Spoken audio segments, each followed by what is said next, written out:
Attention, ces deux verbes en anglais, ils rendent fou la plupart des francophones, parce qu'ils ont du mal à faire la différence entre les deux. Imaginons que tu sois en train de raconter une histoire à quelqu'un, et que tu veux dire « il m'a dit la vérité ».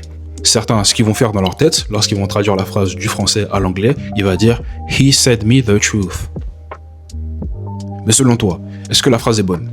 Eh bien oui, pour le coup, la phrase elle est bonne, je te l'accorde. Parce que, non, pas du tout, c'est pas la bonne phrase. Laisse-moi te dire pourquoi justement. Les deux verbes que les gens vont confondre, que ça soit say ou tell, ils existent, mais tu vas pas les utiliser dans le même contexte. Laisse-moi te donner la signification de ces deux verbes pour te dire après le bon verbe à utiliser. En général, lorsque tu utiliseras le verbe to say, ça sera pour rapporter des paroles sans mentionner le destinataire. Et lorsque tu utiliseras le verbe to tell, ça sera justement pour désigner la personne qui reçoit les informations, ou l'information que tu veux dire.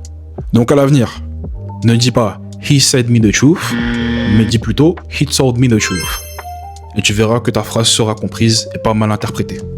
Si tu as du mal en anglais et que tu souhaites avoir des cours personnels, n'hésite pas à m'envoyer English en DM, à liker la vidéo et à t'abonner à mon compte.